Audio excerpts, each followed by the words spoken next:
Subscribe करिए हमारे channel target UP TET C TET को और बेल आइकन को दबाइए। हेलो फ्रेंड्स, मैं रेनू स्वागत करती हूँ आप सभी भावी अध्यापक एवं अध्यापिकाओं का आपके अपने channel target UP TET C TET में।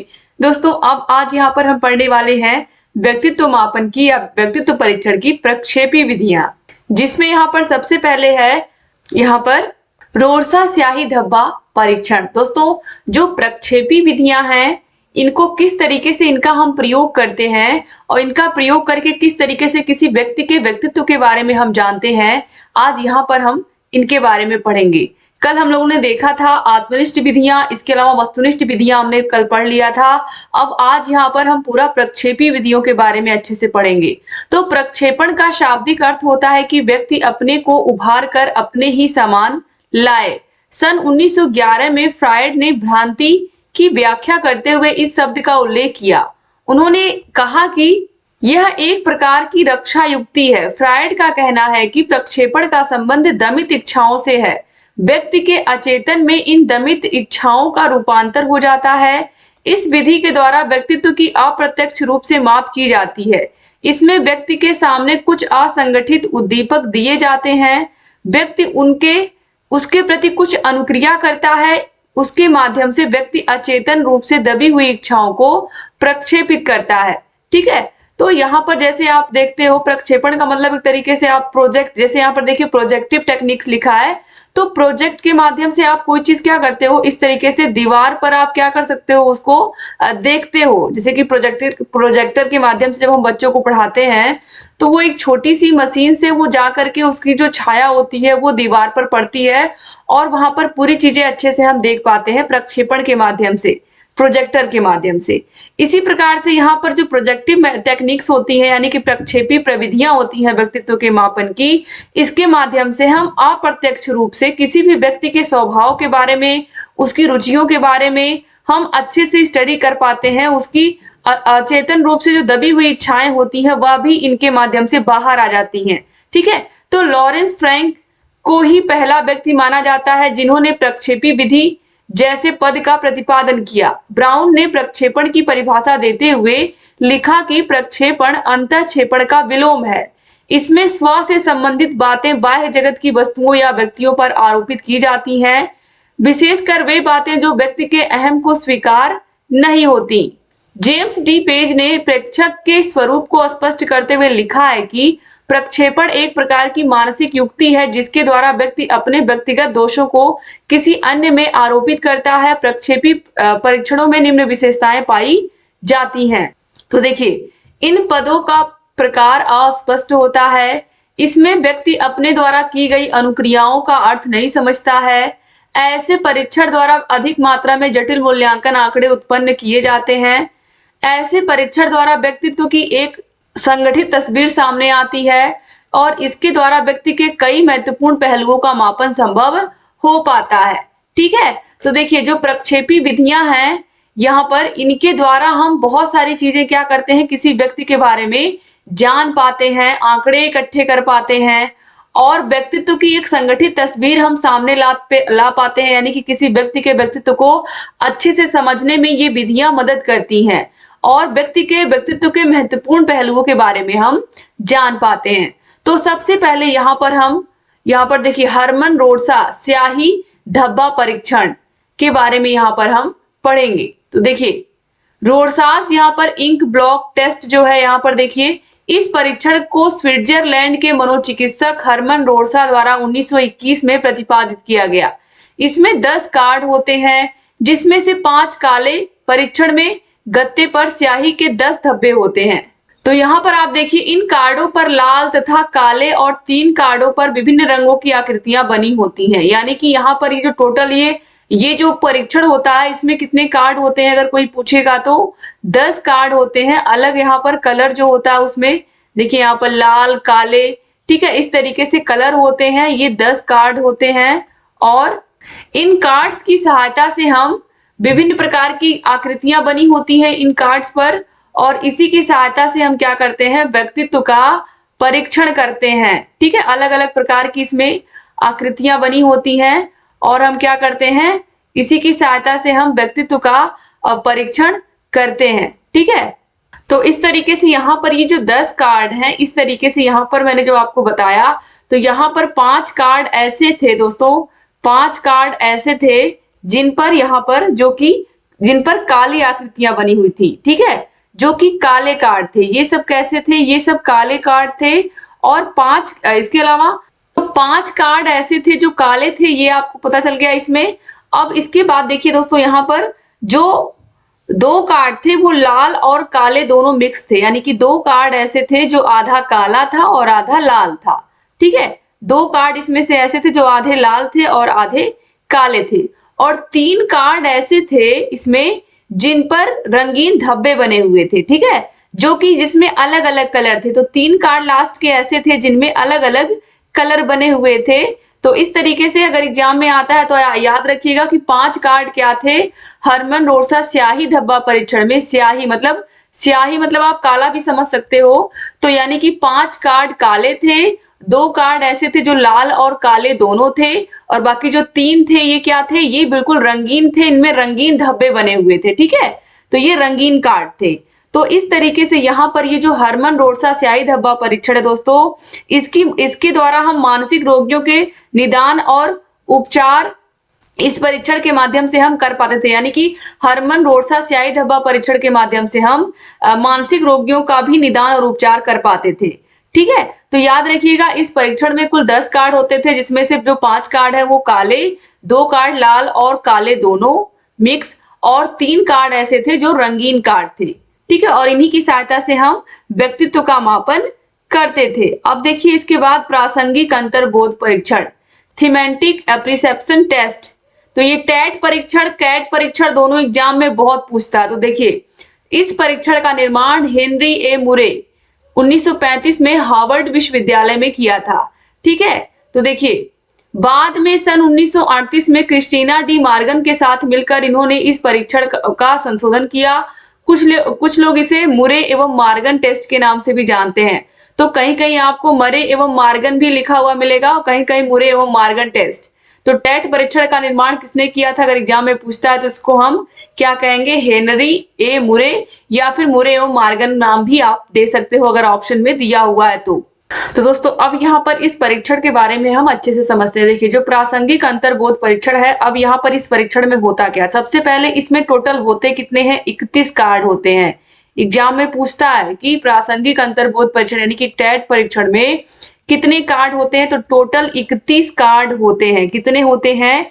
31 कार्ड होते हैं। अब इन कार्ड्स में होते क्या है, ठीक है, अब ध्यान से सुनिएगा। परीक्षण में कुल 31 कार्ड होते हैं, लेकिन हम इन एक जो कार्ड होता है वो खाली होता है, उसमें कोई चित्र नहीं बना होता है। और जो 30 कार्ड होते हैं, इसमें 30 फीमेल बनी होती है। 30 जो यहाँ पर ये जो 30 कार्ड बचे हैं, अब इसमें से जो 10 कार्ड हैं, इन 10 कार्डों पर महिलाओं के चित्र बने होते हैं। 10 में यानी कि यहाँ पर हम फीमेल लिख देते हैं, ठीक है। तो 10 कार्ड्स पे फीमेल होती हैं। फिर उसके बाद देखिए, जो 10 कार्ड और होते हैं इसमें मेल होते हैं, यानी कि आदमी बने होते हैं। और ये जो 10 कार्ड बने हैं, अब इसमें 10 में मेल और फीमेल दोनों ही होते हैं, ठीक है।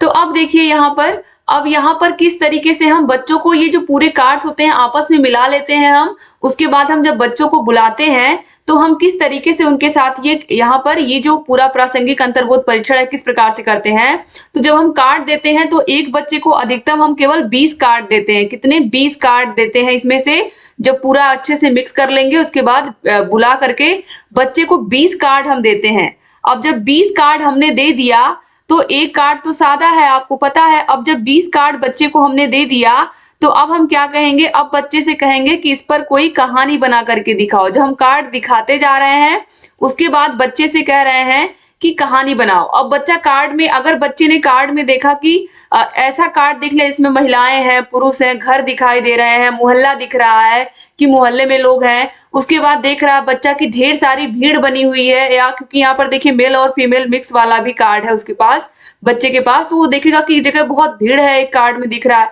तो वो कहानी बनाना शुरू करेगा किसी मोहल्ले का, किसी टाउन का या फिर किसी शहर के बारे में लिखना शुरू करेगा और ये कहेगा कि यहाँ पर बहुत भीड़ है, हो सकता है कि यहाँ पर किसी के घर में कोई फंक्शन हो, शादी ब्याह हो, या फिर कहीं झगड़ा हो रहा हो, क्योंकि झगड़ा होने पर भी आप देखते हो आसपास भीड़ इकट्ठी हो जाती है। तो इस तरीके से बच्चा कुछ भी अपने हिसाब से सोच करके इस कहानी को आगे बढ़ाता लिखता है। और ये जो टेस्ट है, प्रासंगिक अंतर्बोध परीक्षण, टैट परीक्षण, ये 14 वर्ष से ऊपर के बच्चों पर किया जाता है, क्योंकि इसमें सोच करके कहानी बनानी होती है। तो 14 वर्ष से ऊपर के बच्चों पर ही क्या करते हैं, हम ये टेस्ट करते हैं। तो टैट परीक्षण के बारे में आपको समझ में आ गया होगा।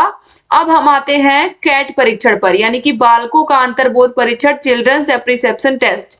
ठीक है, तो ये देखिए कैट परीक्षण के बारे में अब हम यहाँ पर पढ़ेंगे। देखिए कैट परीक्षण क्या है, प्रासंगिक अंतर्बोध परीक्षण के द्वारा किशोर तथा प्रौढ़ों के व्यक्तित्व की जांच तो अच्छी तरह की जा सकती है। अभी मैंने कहा कि टैट जो है, ये जो परीक्षण है टैट परीक्षण, इसमें हम 14 वर्ष से ऊपर के बच्चों की जांच करते हैं, उनके व्यक्तित्व की जांच करते हैं। लेकिन जब यहाँ पर बात आती है छोटे बच्चों की, तो हम उसके लिए क्या करते हैं, कैट परीक्षण का प्रयोग करते हैं। लेकिन छोटे बच्चों के लिए यह ठीक नहीं सिद्ध होता। इस बात को ध्यान में रखते हुए डॉक्टर लियोपोल्ड बैलक ने 1948 में 3 से 11 वर्ष के बच्चों के लिए बालकों का अंतर्बोध परीक्षण यानी कि कैट परीक्षण को प्रस्तुत किया। ठीक है, तो चलिए यहाँ पर हम देख लेते हैं कैट परीक्षण। तो दोस्तों अब यहाँ पर हम समझ लेते हैं कि जो कैट परीक्षण है, कैट परीक्षण में कितने कार्ड्स का प्रयोग होता है। तो इसमें 10 कार्ड, कुल कितने कार्ड होते हैं, 10 कार्ड होते हैं कैट परीक्षण में। ये याद रखिएगा कि ये 3 से लेकर के 11 साल तक के बच्चों का परीक्षण इससे हम करते हैं। तो कुल 10 कार्डों पर इस तरीके से दोस्तों प्राकृतिक चित्र बने हुए होते थे। ठीक है, प्राकृतिक चित्रों के अलावा जो जंगली जानवर होते हैं या फिर जीव जंतुओं के भी चित्र बने होते थे। ठीक है, और फिर उसके बाद यहाँ पर देखिए जो कार्ड्स होते थे इस तरीके से, ये जो 10 के 10 कार्ड होते थे, इनको बच्चों को दिखाया जाता था, एक एक करके दिखाया जाता था, और उसके बाद इन्हीं को दिखाने के बाद बच्चों से प्रश्न किए जाते थे, और बच्चे जिस तरीके से इन प्रश्नों का उत्तर देते थे उसी के अकॉर्डिंग हम उनके व्यक्तित्व का मापन करते थे। ठीक है, तो 3 से लेकर के 11 वर्ष तक के बच्चे, और जो इसमें चित्र बने होते थे दसों कार्ड्स पर, वो बहुत रंगीन चित्र होते थे, पशु पक्षियों के या प्राकृतिक दृश्य होते थे कि जिनको देख करके बच्चे आकर्षित हो जाएं और अच्छे से उन प्रश्नों का उत्तर दें।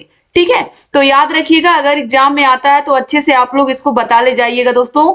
अब यहाँ पर देखिए, इसके बाद यहाँ पर जो प्रश्न है, प्रश्नों की संख्या अधिक भी हो सकती थी। आप कितने भी, अगर हो सकता है एक बच्चे से आपने 15 प्रश्न पूछे हो तो अगले बच्चे से आपने 20 प्रश्न भी पूछ लिए हो। तो इसमें प्रश्नों का कोई रिस्ट्रिक्शन नहीं है। इसमें आप जितना अधिक से अधिक बच्चों से प्रश्न पूछ सकते हैं, उतना इसमें आप पूछ सकते हैं जितना आप पूछना चाहें। अब इसके बाद है शब्द साहचर्य परीक्षण। इसके बारे में बात कर लेते हैं दोस्तों। देखिए शब्द साहचर्य परीक्षण क्या है, वर्ड एसोसिएशन टेस्ट। इस परीक्षण का प्रयोग फ्रायड तथा उनके शिष्य युंग द्वारा प्रारंभ किया गया। एग्जाम में पूछता है शब्द साहचर्य परीक्षण किसने किया, तो फ्रायड और युंग। इसमें व्यक्ति के सामने कुछ निश्चित शब्दों को एक एक करके व्यक्ति के सामने बोला जाता है। शब्द को सुनने के बाद उसके मन में जो शब्द आए उसे बोलना होता है।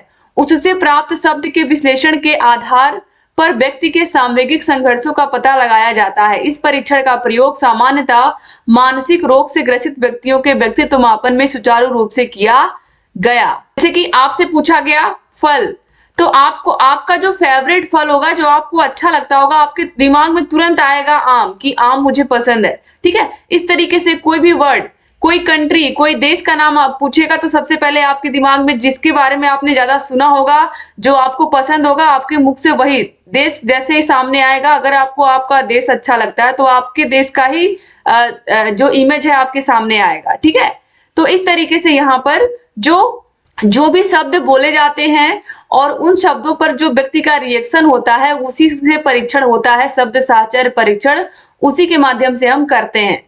ठीक है, अब है चित्र पूर्ति परीक्षण। तो नाम से ही पता है कि इसमें चित्र की पूर्ति करनी होगी, यानी कि किसी चित्र को हमें पूरा करना होगा। तो 1940 में रोहड़े तथा हाइड्रोथ ने इस ऐसे परीक्षण का निर्माण किया जिसका प्रयोग व्यक्तित्व मापन में किया जाता था।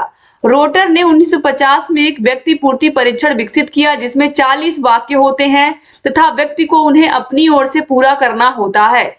इस तरह के परीक्षण में व्यक्ति को वाक्य का एक हिस्सा दिखाया जाता है व दूसरा हिस्सा खाली होता है, जिसकी पूर्ति व्यक्ति को अपनी इच्छा अनुसार करनी होती है।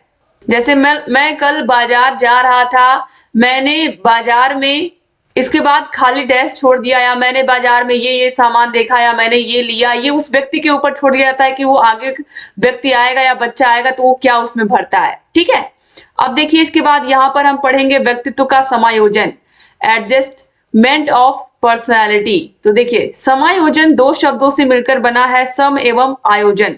सम का अर्थ है भली भांति, अच्छी तरह से या समान रूप से, तथा आयोजन का अर्थ है व्यवस्था अर्थात उचित उत्तम तरीके से प्रकार से व्यवस्था करना। इस प्रकार समायोजन से तात्पर्य सुव्यवस्था से अर्थात अच्छे तरीके से परिस्थितियों को अनुकूल बनाने की प्रक्रिया, जिससे व्यक्ति की आवश्यकताएं पूरी हो जाएं एवं मानसिक द्वंद्व न उत्पन्न होने पाए। समायोजन को सामंजस्य, व्यवस्थापन या अनुकूलन भी कहते हैं। किसी परिस्थिति में मानव के द्वारा सामंजस्य बनाए रखने के लिए कृत समुचित व्यवहार ही क्या है, समायोजन है। स्किनर ने समायोजन को एक अधिगम की प्रक्रिया माना है। आइजैक ने किन्हीं दो अवस्थाओं में सामंजस्य की स्थिति को समायोजन कहा है।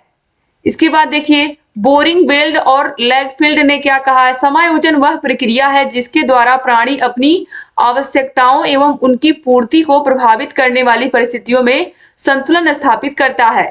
कोलमैन ने क्या कहा है, समायोजन अपनी आवश्यकताओं को पूरा करने और समस्याओं के समाधान के लिए प्राणी द्वारा किए गए प्रयत्नों का परिणाम है। अब देखिए समायोजन की विधियां कौन कौन सी हैं। तो व्यक्ति तनाव और मानसिक संघर्ष की स्थिति में स्वतः ही चिंताग्रस्त हो जाता है। ऐसी अवस्था में रक्षात्मक तंत्र की निम्न युक्तियां ही उसकी सुरक्षा करती हैं। तो समायोजन तंत्र की विधियां, कुसमायोजन से बचने के उपाय क्या क्या है, देखिए दमन, शमन, प्रतिगमन, रूपांतर, उन्नयन या उदात्तीकरण, युक्तिकरण, प्रतिक्रिया निर्माण, आत्मीकरण, क्षतिपूर्ति, नकारना और लास्ट में आता है प्रक्षेपण। इसके अलावा दिवा स्वप्न विस्थापना और आक्रामकता भी इसके अंतर्गत आता है। अब एक एक के बारे में यहाँ पर हम डिटेल से पढ़ेंगे। तो देखिए दमन क्या है, तो किसी व्यक्ति द्वारा संघर्ष पूर्ण स्थिति में अहम या परम अहम को बलपूर्वक अचेतन मन में पहुंचा देना ही दमन कहलाता है। फ्रायड ने सर्वप्रथम इस युक्ति का उल्लेख किया। उनके अनुसार अप्रिय, दुखद और कष्टपूर्वक इच्छाएं स्वतः दमित विषय सामग्री के रूप में अचेतन मन में पहुंच जाती हैं। कोलमैन ने बताया कि दमन मनोरचना के द्वारा घातक एवं असहनीय इच्छाओं को चेतन मन से अलग कर दिया जाता है। इसके बाद है समन यानी कि सप्रेशन। समन का अर्थ है किसी अप्रिय घटना को जानबूझकर अपने दिमाग से बाहर कर देना। जेडी पेज के अनुसार ध्यान के क्षेत्र से कष्टदायक आवेगों एवं इच्छाओं को सोच समझकर निष्कासित कर देना समन कहलाता है। कोलमैन ने समन और दमन में अंतर बताते हुए लिखा है कि समन दमन जितना घातक नहीं है। समन में गलत विचार या घटना को दूसरी बात पर सोचते हुए तर्क के आधार पर मन से बाहर किया जाता है। समन में व्यक्ति को कष्ट के बारे में पहले से ही पता रहता है, जबकि दमन में व्यक्ति को इसके बारे में पहले से कोई ज्ञान नहीं होता है। ठीक है, अब देखिए इसके बाद आगे है, इसके बाद है प्रतिगमन, रिग्रेशन। इसका शाब्दिक अर्थ पीछे लौटना या वापस जाना। इस मनोरचना का उपयोग प्रतिबल या दबाव को कम करने के लिए किया जाता है। मॉर्गन के अनुसार जीवन की समस्याओं के समाधान के लिए बाल्यावस्था की ओर वापस लौटने की प्रवृत्ति को प्रतिगमन कहा जाता है। इंग्लिश के अनुसार परिपक्व व्यवहार से प्रारंभिक या कम विकसित व्यवहार की ओर गमन करना ही प्रतिगमन कहलाता है। उदाहरण के लिए प्रौढ़ावस्था में असफल होने पर शिशु के समान मां की गोद में छिप जाना। इसके बाद है रूपांतर यानी कि कन्वर्जन।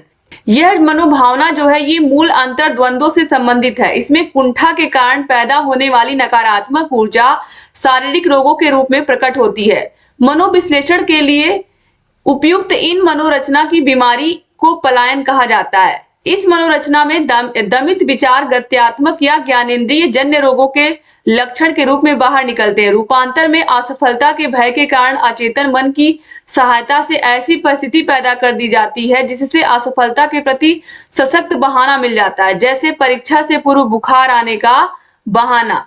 ठीक है, तो इसके बाद देखिए उन्नयन या उदात्तीकरण क्या है, इसके बारे में हम देखते हैं। तो उन्नयन युक्ति का उपयोग मानसिक कलह या संघर्ष की स्थिति में होता है। आलपोर्ट ने इसे समाज विरोधी आवेगों को सामाजिक सहमति प्रदान करने वाली युक्ति माना है। यह मनोरचना कुंठित लैंगिक शक्ति का एक साधन है जो उसको आंशिक रूप से प्रतिस्थापित क्रियाओं में परिवर्तित कर देता है। व्यक्ति के मानसिक स्वास्थ्य के संरक्षण के लिए यह एक महत्वपूर्ण युक्ति है। फिशर के अनुसार काम शक्तियों या प्रवृत्तियों का नैतिक या सामाजिक विषयों की ओर प्रतिस्थापन ही उन्नयन कहलाता है। प्रेम में असफल प्रेमियों का साहित्यकार या कवि बन जाना इस मनोरचना का सर्वश्रेष्ठ उदाहरण है। ठीक है, इसके बाद देखिए आगे आते हैं युक्तिकरण क्या है। तो देखिए गलत तर्क प्रस्तुत करके अपनी असफलताओं को मनोशारीरिक दुर्बलताओं में छिपाना ही युक्तिकरण है। इसमें व्यक्ति अपने आप को सही अथवा उचित ठहराने के लिए झूठे कारण या तर्क प्रस्तुत करता है।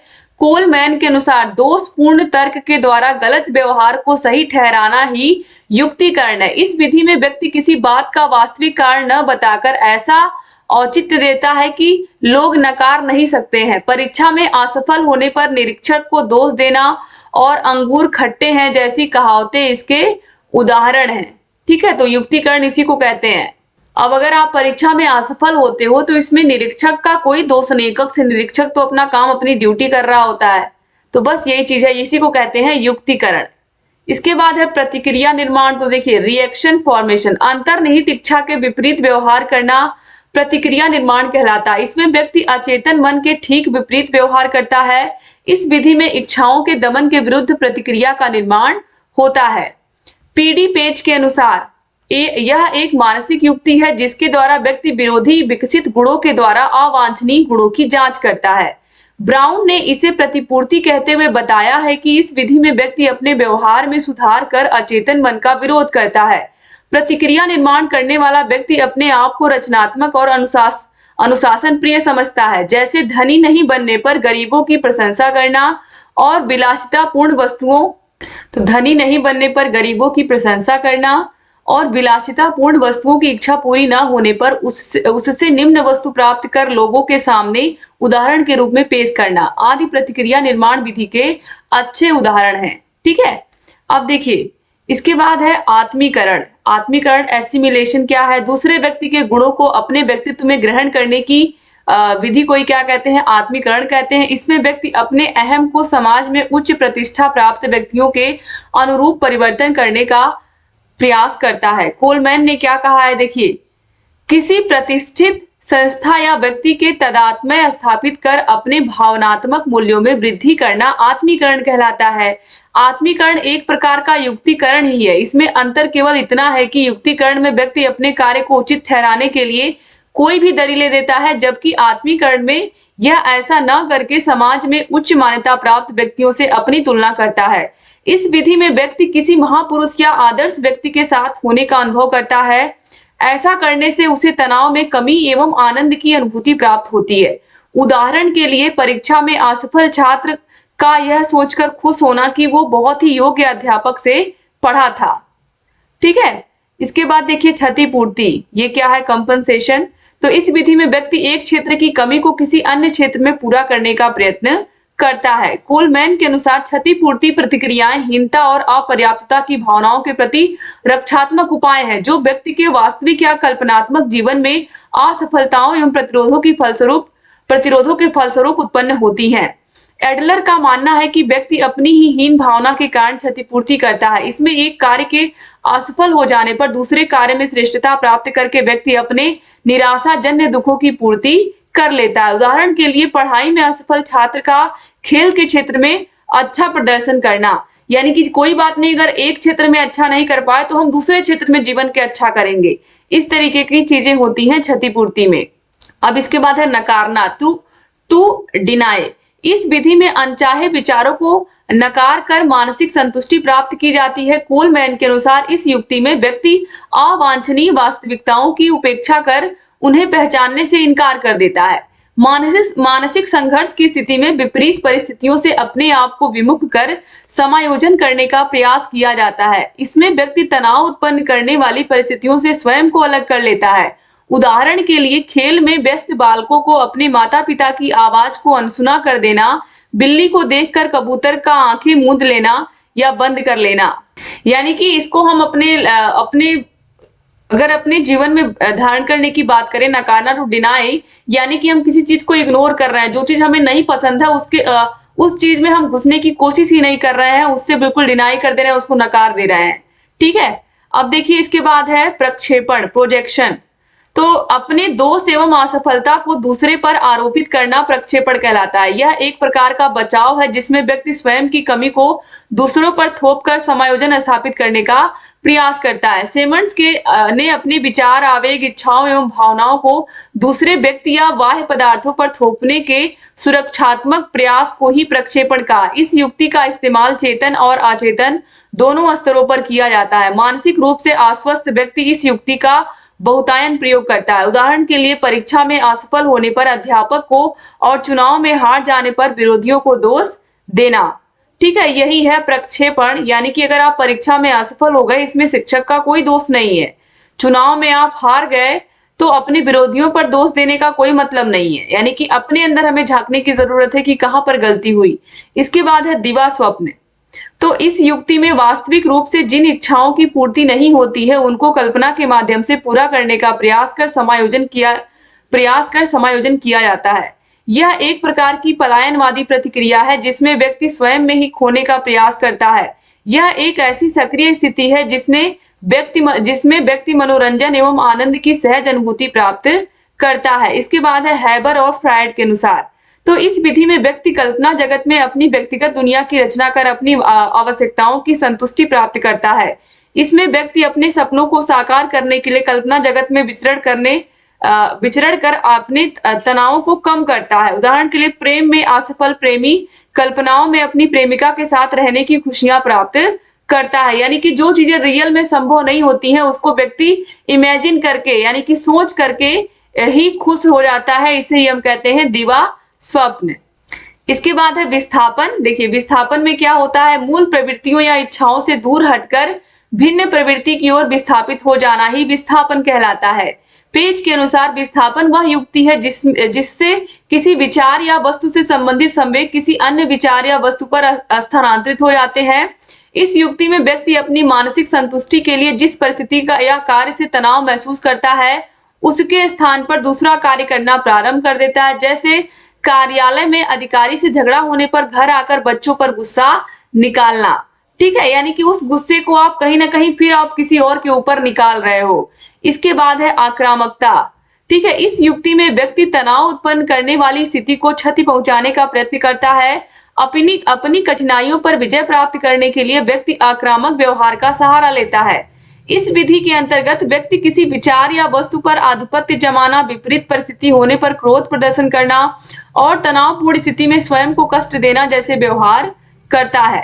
ठीक है, तो इस तरीके से यहाँ पर आज आप लोगों ने दोस्तों पूरी क्लास देखी। आपको उम्मीद करती हूँ कि पूरी क्लास बहुत पसंद आई होगी। पूरा समायोजन भी आपने अच्छे से समझा। इसके अलावा आपने यहाँ पर जो प्रक्षेपी प्रविधियां हैं, व्यक्तित्व के मापन की या व्यक्तित्व परीक्षण की, इसके बारे में भी आप लोगों ने पढ़ा। तो उम्मीद करती हूँ क्लास आपको पसंद आई होगी। क्लास अच्छी लगी तो कॉलेज फ्रेंड्स को भी जरूर शेयर करिएगा अपने। और अगर अभी तक आपने चैनल को सब्सक्राइब नहीं किया है तो प्लीज सब्सक्राइब कर दीजिए। अगर आपको किसी प्रकार की कोई भी समस्या है, आपको सारे विषयों के नोट्स चाहिए, तो यहाँ पर कॉन्टेक्ट नंबर दिया हुआ है, इस नंबर पर कॉन्टेक्ट करके आप सारी जानकारी हमसे ले सकते हैं। और जहां कहीं कोई भी डाउट हो आप कमेंट बॉक्स में कमेंट करके हमसे पूछ सकते हैं दोस्तों। और आपको पिछली क्लासेस की लिंक डिस्क्रिप्शन बॉक्स और कमेंट बॉक्स में मिल जाएंगी। क्लास आपको कैसा लगा जरूर कमेंट करिएगा।